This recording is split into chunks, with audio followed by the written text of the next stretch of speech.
The very senior CIA officer who handled Uri Gellar's case was Dr. Kit Green. One afternoon, I got a telephone call on my desk in the headquarters building.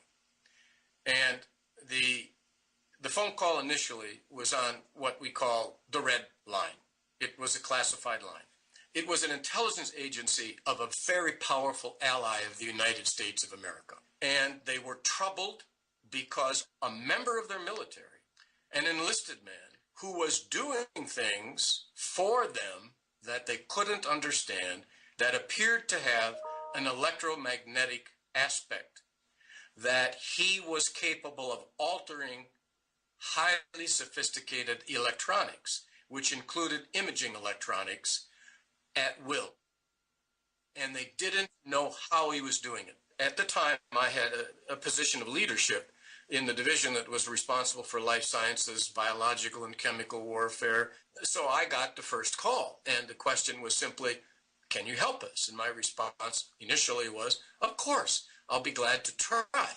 I was very interested as an electrophysiologist or neurophysiologist, not as a physician initially. And that was what I was initially asked about. The word psychic didn't appear for a long time with Gellar. SRI's investigation of Uri Gellar was initially all about testing his electromagnetics, nothing to do with psychic remote viewing. But his arrival at SRI soon changed the entire dynamic for Targ and Putov and their secret CIA contract monitor, Kit Green. In a very short period of time, a week or 10 days, I got a phone call at headquarters. It was the chief scientist of the laboratory at Stanford Research Institute, and he was talking about other aspects of Uri Gellar's capabilities. And I, of course, said, well, what other kinds of things are you talking about? And without much of a pause, the scientist said, well, he says he can see things at a distance. And I said, no, he can't.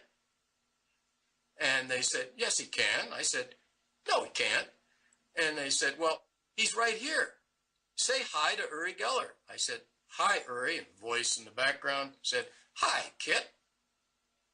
And I said, well, what can you see? Now, this wasn't on Skype, was it? No. I was on a telephone, a black. I mean, this is early 70s, before Skype and before cell phones and all that. He said, okay, I'm sitting at my desk at CIA at Langley, Virginia. I will put something on my desk and let's see if Uri can get it. So we didn't tell Uri what this was all about. We couldn't admit to him that we're working with CIA. We just said we had a scientific colleague on the East Coast, and we'd like to see if this remote viewing that you do, which typically we've been doing locally, works over long distance.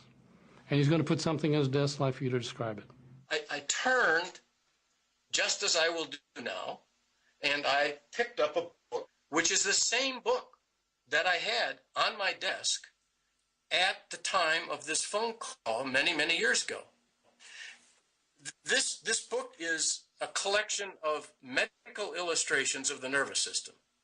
And I had it on my desk at the headquarters building because I was using it for part of my work. And I opened it up to a page, and I just stared at it. And he said, well, seeing something kind of strange. So he sat there and he scribbled on paper and crumpled up and threw it away, scribbled some more, threw it away. Finally scribbled something down and says, well, I don't know what to think. It looks like I have made a drawing of a pan of scrambled eggs. And yet I have the word architecture coming in strong. So what he handed us was a sheet of paper that had this scrambled eggs look and the word architecture written across the top. I later got a copy of that drawing, and I was astonished to find that what he had drawn maybe does look like scrambled eggs, but it was a cross-section of the human brain, a sagittal section from the side of the human brain. But the thing that caught my attention was he had written across the top of his drawing the word architecture. Architecture, I had written in my handwriting the word architecture of viral infection. I was looking at the biological warfare effect on the nervous system of a threat virus. And I'd written on my notes, book, architecture of a viral infection. We then, or he then, they did tremendous analysis to see is there any chance that there were any cues over the telephone lines and so on. That was a genuine result. And there were others like that we did that we've never published, but certainly convinced us that he has ability. Why didn't you publish things like that? Is it because that wasn't replicable? Well, at the time, it was just kind of a one-off thing, but it was primarily because of direct CIA involvement, and that couldn't be admitted till 1995. So what did you do next? Well, I went and authorized the expenditure of sufficient funds to ask the people doing the research to expand the experimentation under the construct of remote viewing. This film describes a 5-week investigation conducted at Stanford Research Institute with Uri Gellar. 15 drawings were placed in double-sealed envelopes in a safe for which none of the experimenters had the combination. This is Gellar's representation of what he believed was sealed in the envelope. At no time during these experiments did he have any advanced knowledge of the target material. In fact, this is the most off-target of the drawings that he did. Here, the experiment is repeated, this time with Puthoff as a sender, just to check that the identity of the sender is of no significance in the experiment. This is a drawing that Gellar has made to correspond to the target object. The rectangle on the clipboard represents the TV screen in Gellar's mind on which he claims to project the image he is trying to draw. As you can see, he is quite elated about getting the right answer. Here in the laboratory notebook, on the left side of the page, you see the original targets, and on the right, Gellar's responses. This is not a collection of correct answers out of a long series of correct and incorrect responses. This is actually the total run of pictures in a series. It is interesting that there is often a mirror symmetry. This type of communication experiment was repeated many other times during the 5 weeks, with Gellar choosing to pass about 20% of the time. In this particular case, the target is a 3/4-inch steel ball. Gellar's task now is to determine which of these 10 cans holds the steel ball bearing.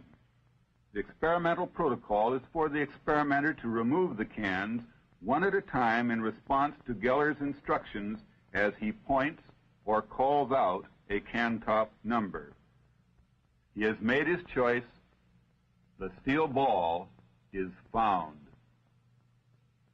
We are repeating the experiment with a different target object. One of these cans is filled with room temperature water. He is asked to make his choice both by writing the number down as well as making a selection by hand. Having made the selection, now looks to see whether water is inside the can. He now waters the plant by the contents of the can. We repeated this type of experiment 14 times. The target was water, a steel ball bearing, a small permanent magnet, paper-wrapped ball bearing, and the sugar cube. The latter 2 targets were not located. On the other 12 targets, he did make a guess and was correct in every instance. The whole array of this run had an a priori probability of 1,000,000,000 to 1. Here's another double-blind experiment in which a die is placed in a metal box. This is a live experiment that you see. The box is shaken up. In this case, Gellar guessed that a 4 was showing. You will note that he was correct, and he was quite pleased to have guessed correctly. Out of 10 tries in which he passed twice and guessed 8 times, the 8 guesses were correct, and that gave us a probability of about 1 in a million. We would point out again there were no errors in the times he made a guess. Now, behind the scenes, of course, we were approached by Israeli intelligence, and they had been working with Gellar in Israel, but they had only been doing operational things. They had not had any chance to do anything scientific, and so they asked us if we would be willing to, share with them whatever we found out in a scientific venue. Well, that wasn't my call. So that was up to the CIA if they wanted to do that. But